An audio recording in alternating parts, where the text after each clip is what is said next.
Thanks for joining us today on Market Call. I'm Morella Fernandez. Gordon Reid on the show with us today. He's President, CEO, Goodreid Investment Counsel. He'll take your questions on U.S. equities. Here is how to reach us today. You can call toll-free 1-855-326-6266. You can email your questions in as well. marketcall@bnnbloomberg.ca. Gordon, good to see you.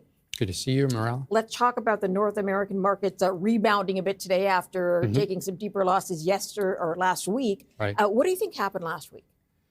I think it was a natural pullback that can happen at any time. The so-called Mag 7 or the AI trade, I guess is the expanded term now, has been on fire. And technically, these things have half-lives, quarter lives. You know, they have to take breaks, and we're thankful for it. Some of my most painful experiences in the market haven't been when markets have been really down. They've been when they're really up, and they go up and lose sight of the fundamentals that are supporting price, and that can be a very painful experience.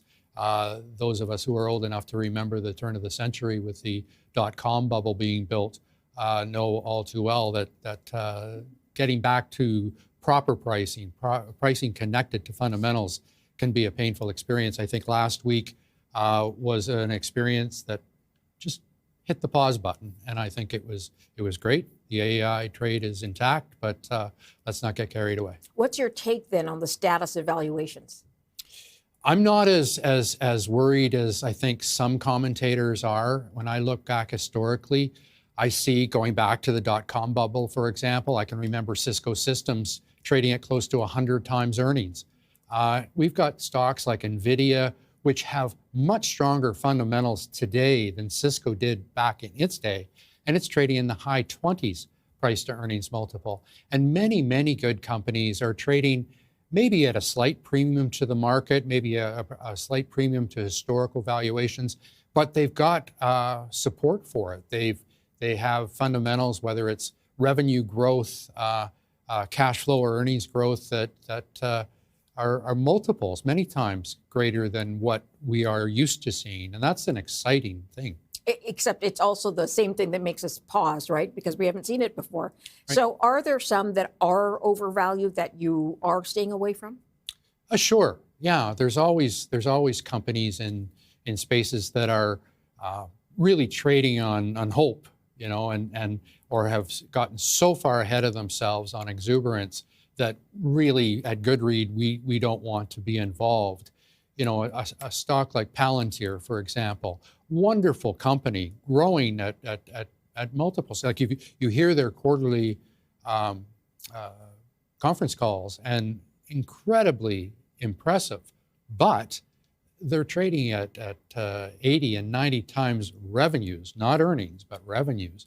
So these are companies that are in the stratosphere and have priced in just magnificent future results. And we just can't take that leap of faith. Okay. And is that how you would advise investors to, if they're looking at these tech stocks, make sure they take into consideration whether the fundamentals are still there when you look at valuations? Well, you're building a portfolio, and when you build a portfolio, different building blocks go into a good construction. And I think in a good portfolio of, say, 20 or 25 companies, you can afford to have one or perhaps two that are maybe a little bit stretched in terms of valuation, but offer fantastic promise. But make sure that it's coupled with companies that are well-grounded, good dividends, good coverage, and most importantly, I think the profile of your portfolio has to represent quality. What we do at Goodreid is we see each of the companies in our portfolios almost like a conglomerate and the subsidiaries that are feeding into that conglomerate.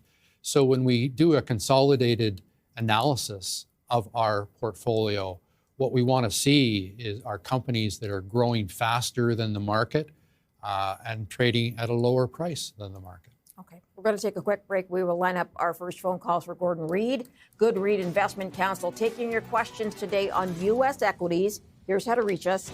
We're back in a moment.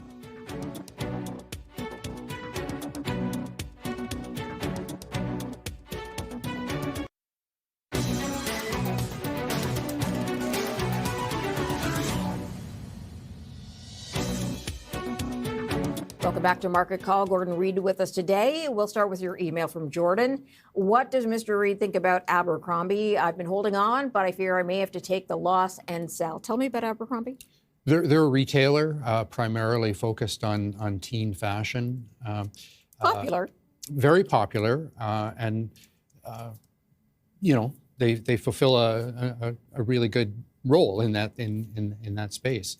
The thing that gives me pause about the short-term future of Abercrombie is simply the health of the consumer, and more specifically the health of the lower economic demographic of consumers. So the first dollar in a household probably doesn't go to teen fashion, but so it might get lopped off in a challenged economic situation. We worry about that. The stock is trading at a very compelling valuation, alluring, I'd say, and you have to be careful about that. Sometimes there are solid reasons for companies to trade at low valuations, and I say that Abercrombie is one of them.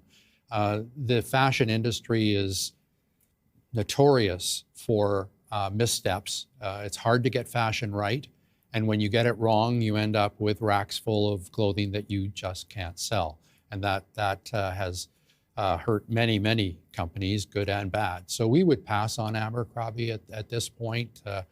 We just don't think it's worth the risk, especially given the macro environment. Okay, let's move on to our phone calls then. We will start with Chris, who is in Delta, BC. Hi, Chris. Hi, Marella, Gordon. Great to see you back on the show. Very quickly, I just want to thank you for Amgen. I am a bit of a dividend investor, and so when a top-tier money manager such as yourself recommends a stock with 3+% dividends, I always take a good look at them. I'm calling today on Freeport-McMoRan and the copper thesis in general, and I will just hang up and listen. Thank you so much. Okay, thank you for the question. We'll pull up Freeport in 1 second. Big company. What is your thesis on copper? Well, there's both the cyclical and the secular view of copper. Cyclically, it's hard to peg because it's really how well the current economy is doing. And given that China consumes over 50% of the copper produced, it's a hard one because, of course, China has had their struggles. And also, it's a little opaque, hard to know exactly what's going on in China. The one thing we know from a secular or long-term standpoint is that the usage of copper is ever increasing. Most studies say that by the end of the decade, copper will probably double in usage, so in demand. So strong demand coming from the things that we are all talking about: data center development, electrified vehicles. An electric vehicle takes 4 times the copper usage of a conventional ICE engine. Data center, we've got to move energy, and copper, of course, is the preferred method to do that. So the long-term thesis allows us at Goodreid to want to be involved and just let the cyclical aspects of it happen. And that's exactly what we've done. So we are a holder of Freeport in the U.S. large cap portfolio at Goodreid, and we'll just let it take care of itself over the long term. If it doesn't work in the short term, just wait. Okay. We are going to, I think, another caller. Can we take another caller before break? Michael's on the line in Vancouver with a question. Hi, Michael. Hi there. Gordon Reid, I like the commercials. You're a good man. But yeah, with Meta, I think Mark Zuckerberg seems to be going a little bit private through Meta, and he's getting involved in film. But we'll see if it's a good investment for taxpayers. Thank you. Sorry, missed the question off the top there. Yeah. I think he wants to know more about Meta. Sure. Okay. Yeah. I heard him mention, Michael mentioned Mark Zuckerberg and a little bit of a controversial figure from a management standpoint. Marches to his own drummer, and we all many of us went through the episode of the metaverse. The metaverse, yes, which he spent a lot of money on. He spent a lot of money on, and is still alive. It's somewhere. It's a part of Meta, and it's consuming some cash, and he is convinced that it's going to be a revenue driver at some point. Fortunately, he diverted into more immediate opportunities that he was presented with, primarily the AI story. But there are concerns he's spending far too much on that yes, as well. Right? Yeah, I was going to mention that, Morella, and that's exactly why the stock sold off on the last earnings report, is the fear that he's spending too much money. Now, it's an interesting concept because it's sort of the collision of taking a bit of a leap of faith that he is in spending $72 to $75 billion next year on CapEx with his reputation. Mm-hmm. And his reputation is that, he sometimes swings at pitches that he should leave. And the market, in their wisdom, at least immediately, decided that they were fearful of this, so they sold the stock off. Long term, if you look at the history of Facebook and Meta, it doesn't pay to bet against Mr. Zuckerberg.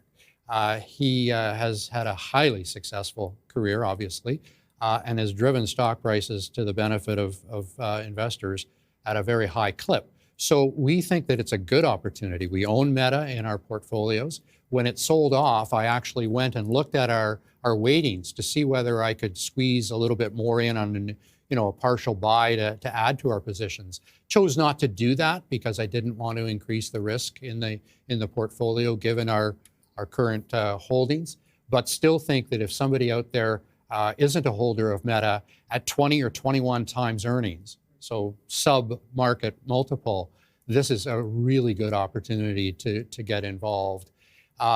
Investment, depending on your view, and my view, is that in the right hands, large dollar investments is a good thing if you have a history of giving a good return on invested capital back to investors. I want to see companies who are hungry for dollars so that they can invest them in their businesses because they throw back at me 20 or 25% returns. That's what he's done historically. But as I say, the jury's out a little bit, and we'll just have to wait and see. But I think it's a good opportunity. Okay.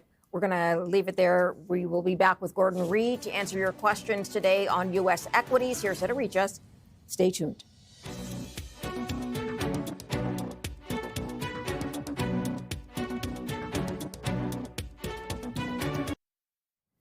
Welcome back to Market Call. We're going to start with an email here from Brian. He says, I'm a senior and my friends and I seem surrounded by expensive medical staff. That's usually what happens. What about Boston Scientific? Okay, Boston Scientific, some of the others in this space have been pushed down at the start of the year, seem to be doing a little bit better now. Yeah, well, the whole healthcare complex is getting some footing. And I can remember being on the show, I think it was probably a couple of months ago, Morella, and you asked me, is healthcare a good place to be? And I hesitated, and it was about timing. Like, yes, but I can't tell you when it's going to get its footing. It seems over the last month or so that it's gotten its footing. It's doing better. Boston Scientific is an interesting company in this space.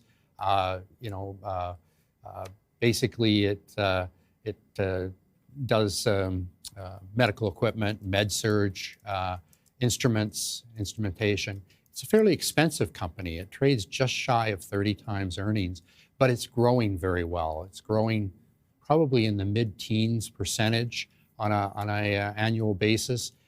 Makes it exciting. It's well managed. We saw one of its competitors in Medtronic report not so long ago with a good report. So I think it's a good investment. Understand what you're buying. You expect it to live up to the billing, but it has, and I think you should continue to think it will. Okay, let's go back to our phone calls. And Dennis is on the line. He's in Beaver Valley, Ontario. Hi, Dennis. Hello. Go ahead. I wanted to, this is another health stock I wanted Gordon to comment on. Pfizer has been in the news lately. I'm just wondering if he'd buy Pfizer right now. Thank you. Okay, thank you for the question. Some of these pharmaceuticals are making deals with Washington, right? Which Yes. is helping the space overall. But what do you think about Pfizer? Well, I think that Dennis makes an interesting point. Another healthcare company that we're getting a call on, and that tells us that perhaps the interest is starting to build in these companies because they certainly represent very good value. They've been beaten down. Historically, they're at the lower end of their normalized valuation range. But they haven't gotten a lot of footing. You mentioned deals with Washington. These types of things are always opportunities. So when you have Washington push and say, you know, you've got to lower your prices, we're not going to support this, you know that that's the first stage of a deal process. And that deal is going to be a solution, and the market likes solutions. So if you get a depressed stock because of that, you can look for that stock to build back in some optimism. Pfizer trades sub 10 times earnings. The difficulty is it's had a real challenge in creating growth after its enormous success in creating the vaccine that really saved us all in 5 years ago in the time of COVID. And you know, it's paid a bit of a price unfairly because of that, but it's had trouble getting its footing. It's really only growing by doing deals because it doesn't have the organic growth out of its pipeline. Did a deal just this morning with a company called Metsera. That was a $10 billion deal. Some think it might have overpaid. But I think in a situation like Pfizer's in, they kind of need to overpay because they need to do these types of deals. And all of the big pharmas have done that. We're not an owner of Pfizer at this point. We've got lots of choice. We are an owner of Merck. Again, a lower valuation stock. It's also trading at sub 10 times earnings, but we think has more promise in the pipeline. And for that reason, we own Merck instead of Pfizer. Okay, let's go to Greg then. Greg's on the line in Edmonton with a question. Hi, Greg. Hi. UPS is down 4% today, and it's lifting its yield up to 7%. Right. Most of the analysts have a target over $100, although they're all divided 13 buy, 13 sell, 13 hold, and 1 sell. Do you own this, and would you buy it at this level? Thank you. Okay, Thanks, United Greg. Parcel Service, 92.25. As he said, it's down almost 4% today. Yeah, thanks for the call, Greg. We don't own it, and nor would we buy it. This is a bit of a trap stock, in my opinion. I think the dividend may be at some risk. When a dividend rises to a very high level, it's because of one of two reasons. One is the company's doing very, very well, and through their capital allocation program, they're allocating a higher percentage or greater amount to the dividend stream. Or the stock price drops, and by the wonder of math, it creates a higher dividend yield. Dividend doesn't change, but the yield changes because the stock price is lower. That's the case with UPS. So in a case like this, it's a bit of a red flag, a danger signal. I don't know that they're going to cut their dividend, but I would be fearful that they will cut their dividend, and that will not be received well by the market. On a fundamental basis, world trade is contracting. The globalization era is over, and people are coming back to home and saying, we want to control our supply chains. We want to control our inputs. And that means that there's more domestic business being done, which means there's less Parcels going back and forth around the world. back and forth, exactly, Yeah, okay. exactly. So we would pass on UPS. All right, we're going to take another quick break. When we come back, we will have a look at Gordon's past picks. That's coming up next.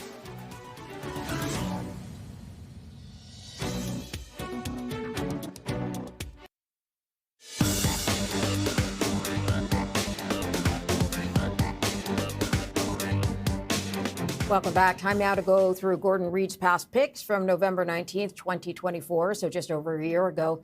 At the time, he chose RTX Core RTX on the New York Stock Exchange at $118.96 US, and now at $178 US, so 50% upside, 51% a total return. They do aerospace and defense. Right. What were you seeing last November that made you recommend the stock? Do you remember?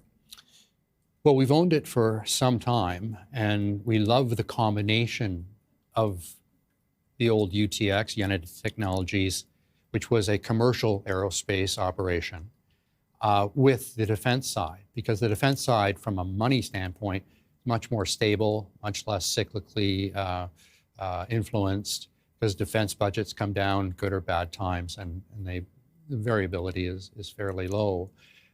They've got the Patriot missile, and with the geopolitical angst in the world and the need for more and more defense weapons, it's doing very, very well.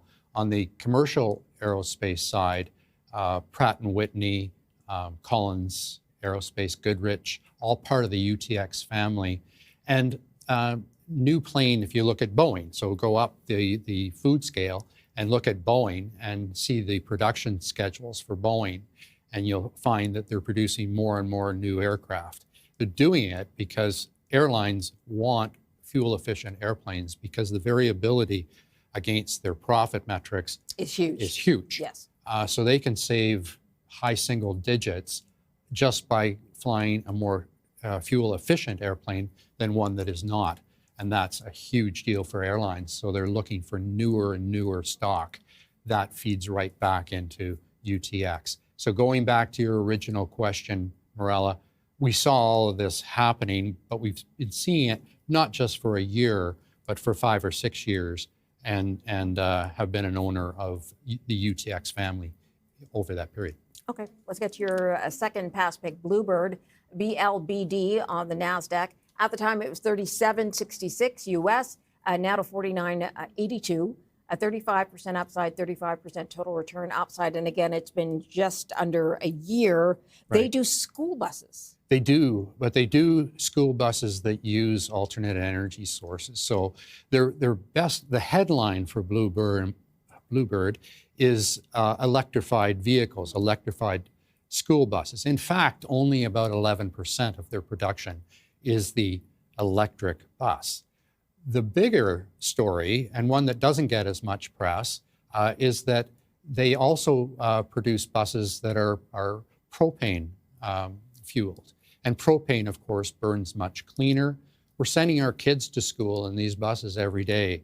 So this is a bipartisan issue that has complete support politically, across party lines, you name it.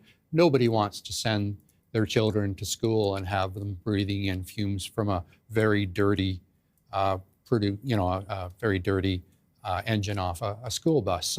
So their business is robust, doing well. The bumps in the road over the past year have been mainly political, coming off the comments out of Washington, and of course the hyperbole out of Washington is just exaggerated beyond belief. And we've got to learn, as an investor especially, not to pay too much attention to the headline of the day, because it'll pass, and look at the facts. And the facts are that they produce a clean burning engine for school buses, and that's going to get a lot of traction. Okay, let's get to your third pick from almost a year ago. Toll Brothers, TOL on the New York Stock Exchange, 151.74 US at the time, down to 133.52. So 12% drop, return, total return, 11% drop. They do luxury homes. Mm-hmm. And has this been a result of sort of economic fear, you think, that they're not doing as well as they were a year ago? I think it's a continuation of the problems that home builders were having a year ago, and that is that interest rates were too high in comparison to the locked-in rates that most homeowners have in the United States. So the mortgage structure in the United States is a little different than it is in Canada. Through the near zero rate environment of the early 2020s, virtually every homeowner in the United States refinanced their mortgage at a 2.5% rate. Well, if you come out now and look at, well, if I want to move, and I really want to move, but it's going to cost me 6%, or 6 months ago or 9 months ago, 7% to carry a mortgage, maybe we'll just sit tight. So home builders are hugely interest rate sensitive. Well, what's happening? Interest rates are starting to come down. It's a bit of fit and start, But we also know that next May, the Fed chair will be replaced with a new Fed chair, which is handpicked by the president, and his opinions are not well regarded. He wants somebody to reduce interest rates. So that's going to go in favor of home builders. The other thing that has been a headwind are labor costs and the immigration push in the U.S. Yes, the push in the United States is suffocating available labor. And finally, tariffs. I read an article the other day that said the average home in the United States is $8,900 more expensive post-tariff than was pre-tariff because of lumber prices. Mm-hmm. And many in Canada know exactly what he's talking about because we're the supplier of that lumber and suffering mightily because of these tariffs. These things are transitory. They will go away. And we're an owner of Toll and other home builders in the United States, and we'll just wait and let things clear out. And I think that these stocks will do well in the future. Okay, we're going to take another quick break. We will take more of your phone calls and your emails when we come back. Stay tuned.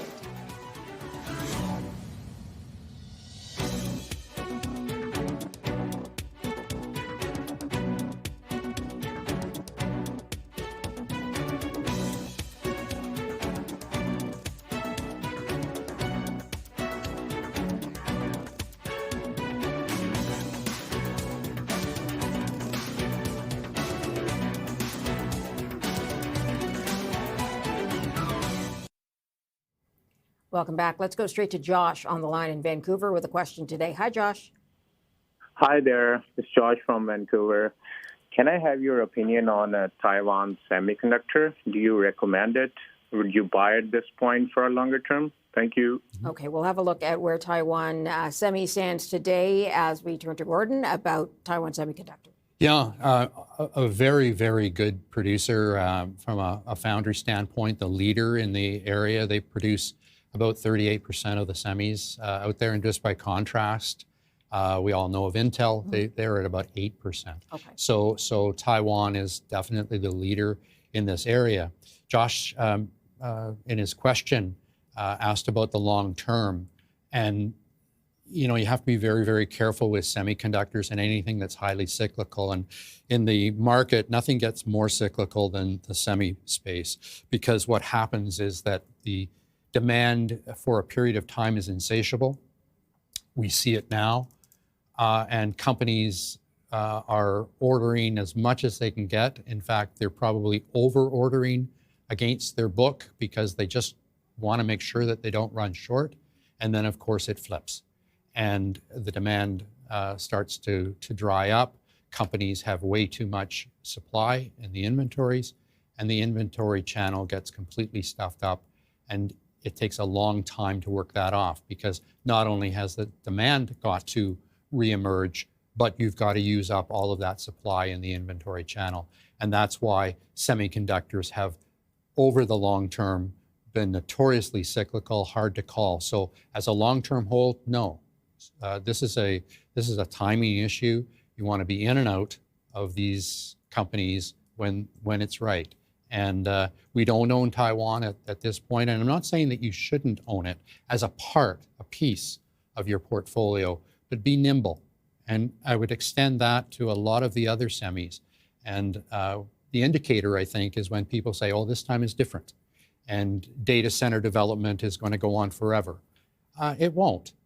We will get to a point where we will overbuild on the data center side, or new technologies will lead current demand for product to supply these data centers and lead it to be more subdued or maybe even irrelevant. Okay.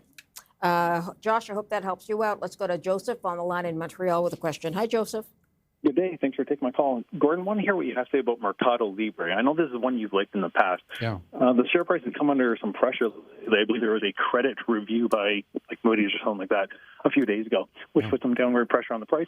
Want to know how you're positioning MercadoLibre right now. Thanks.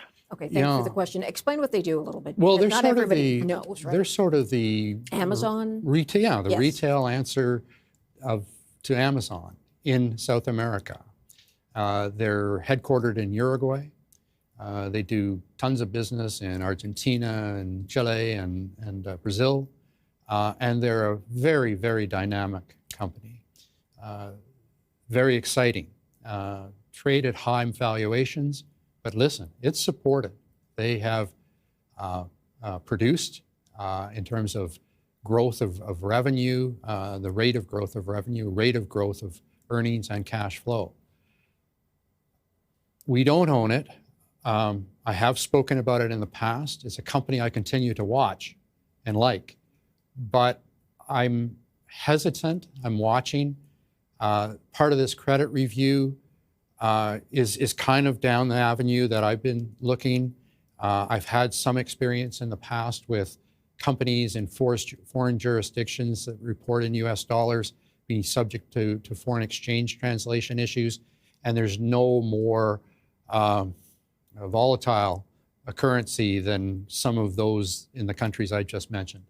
Also, from a political standpoint, not the most stable histories in the world. So these are the where's things. Where's it based out of? They're out of Uruguay. Okay. And I'm Okay. not speaking just of Uruguay, but where their markets are. So Argentina, for example, has had, and Chile, obviously political unrest. Yes. Very unstable currencies. Brazil, from a political standpoint, somewhat, well, I won't say somewhat, quite volatile. At loggerheads with the US administration. So these are the issues that I deal with in looking at MercadoLibre. I'm excited about the opportunity, but something just tells me to step back a little bit, watch. And in some of these cases, it can go on for years and I never do it. Okay. But we'll see. All right, let's get to one caller more in this block. William is on the line. He's in London, Ontario with his question. Hi, William. Hi, good afternoon. I was wondering if I should buy more Amazon or Google. Thank you. Okay. Yeah. There's your comparison. Yeah.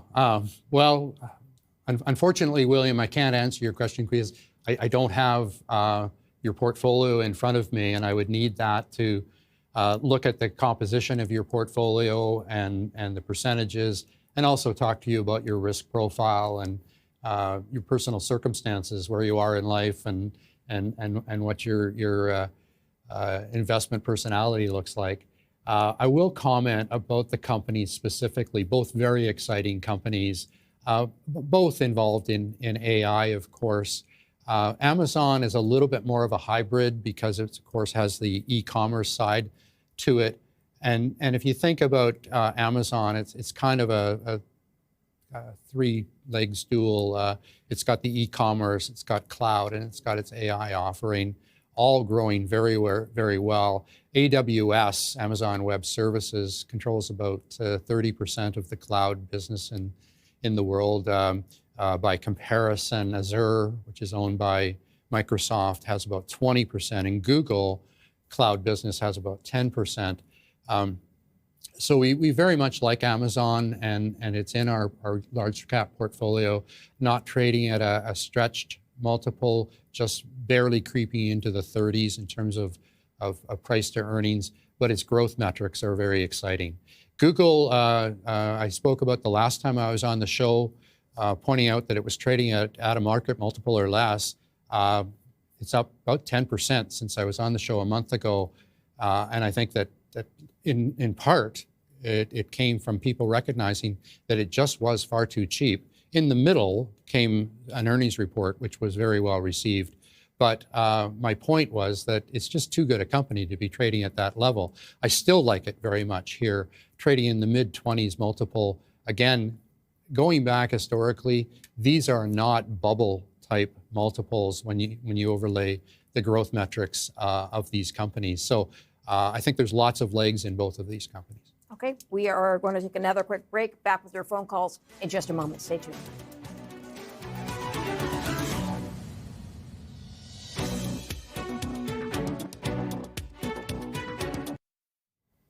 Welcome back. Let's go straight to the phone lines. Joe's on the line in Montreal. He's got a question today for Gordon Reid. Go ahead, Joe. Thank you. Gordon, I wanted to ask you about Bank of America. I'm a retired senior. I've had it in my cash portfolio for 30 years. My cost My average cost is a little bit over $20. Right. Now, Buffett has been selling off blocks for the last few years, large blocks, and other institutional investors are also dropping out of it. What's your take on the company? And I know with the new Fed change coming up, that would probably be beneficial for the banks. Yes. Specifically this bank, where do you see it going in the next couple of years? Thank you. Okay, thank you for the question. Any particular reason some of the institutional investors are pulling out of banks or this bank?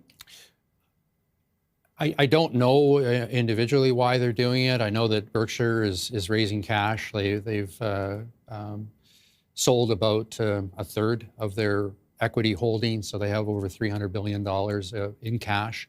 And Bank of America was one of those that they have been selling.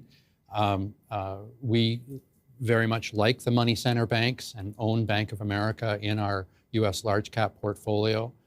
Joe is on the right track in talking about the Fed changing and interest rates lowering. What this is very likely to do, and we've already seen some of it, is steepen the yield curve, which is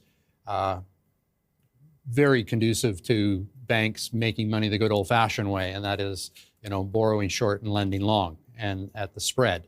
And the spread, net interest margins, very, very important for all of the banks, but in particular Bank of America. They are particularly sensitive to net interest income and net interest margins. So we're very excited about that. The stock has already responded in part to it. Another reason you want to own Bank of America and the other money center banks is the capital markets cycle. And we've seen a much more robust capital markets year in the United States, and we're seeing it in the returns that the banks are giving us. So their metrics are improving. They're trading at lower multiples, even though their stock prices are rising. All reasons to continue to own these banks, and in particular Bank of America. Okay. Joe, I hope that helps you. Let's go to JP from Edmonton now with a question. Hi, JP. Hi, thanks for having me. Gordon, when you were last, I think in the summer sometime, you recommended Elevance. Right. And I bought a bunch from it. It shot up a little bit. It was doing great. And I think it's been staggered ever since and kind of been sideways. Any thoughts on that, whether it's still holding or it's a good time to add more, or just general thoughts on it? Thanks. Thanks. This is a health insurer in the space. It's been a little bit hard for the U.S. Yeah, it's been very difficult.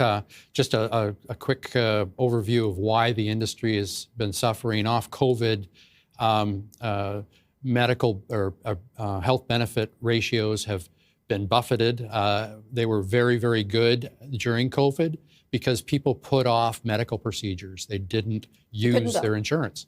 Couldn't go, didn't want to go, didn't want to be around other people, whatever the reason. So the margins of these companies rose pretty dramatically, and they made a lot of money.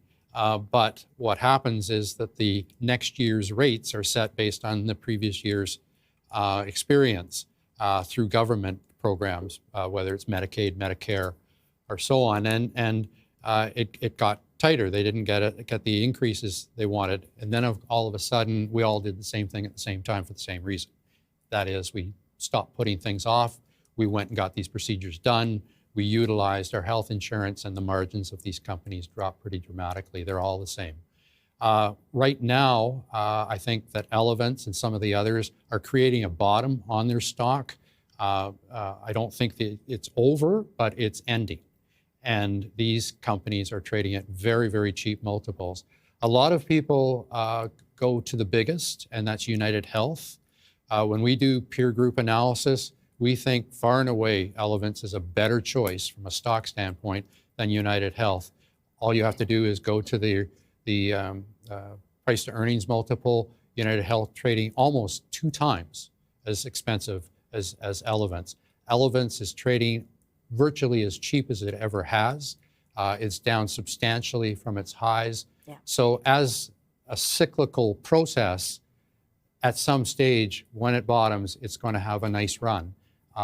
So we own it. And again, you can't say exactly what the timing will be, but as a part of the portfolio, you're willing to have something in the shade and just allow it to process and mature. Yep. Let other things have the leadership position and wait, and this type of stock will do very well. Okay, 452.69 was the high end. That was at the start of the year, down to 304 now. We're going to be back with new top picks from Gordon Reid. Stay tuned.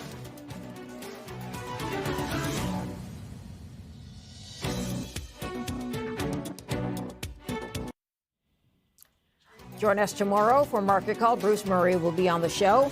He's CEO and CIO at Murray Wealth Group. He'll take your questions on North American growth stocks. Time now for Gordon Reid's new top picks. We start with EMCOR, EME, on the New York Stock Exchange, which is essentially construction, but they're going to have a large hand in what? Well, in data centers, we've come back to it again, and they're a company that's done extremely well over the last 10 years or so. We've owned them for many years. This is a stock that we bought on behalf of our clients. I would say somewhere in the 50s or 60s dollar range, and it's well over 600. It's a 10 bagger for us. What interested you back then, if it's data centers that reminds you about the stock? It's morphed into data centers, and that's added to its future growth. But the whole infrastructure theme has been around for quite some time. During the last administration, and in fact during Trump's first administration, there were bills that went through $1 trillion plus bills that keyed in on improving American infrastructure, which is woefully inadequate. I mean, anybody who travels internationally knows that if you go into a US airport and compare that to a European airport, it's just terrible. They just have not allocated the assets to infrastructure improvement. And EMCOR is right at the core of it. We own a number of these companies. We own also Mastech, for example. But EMCOR in particular continues to perform. The latest earnings report saw revenues up 17% year over year, trades at about 23 times earnings, so not particularly expensive, but has that growth aspect to it.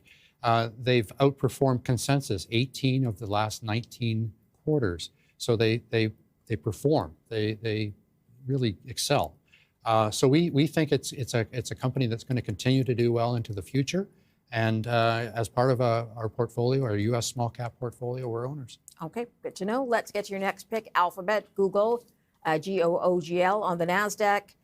Very well-known company, obviously one of the Mag 7. What do you like about the company moving forward? Is it the fact that it's shaken off that a U.S. lawsuit or the move to try and penalize it for being a monopoly? Yeah, well, in fact, they lost the lawsuit, but the penalties, the penalties were not as bad as the market thought they might be. They thought that they might be forced to break up the company and take Chrome and spin it off separately. That didn't happen.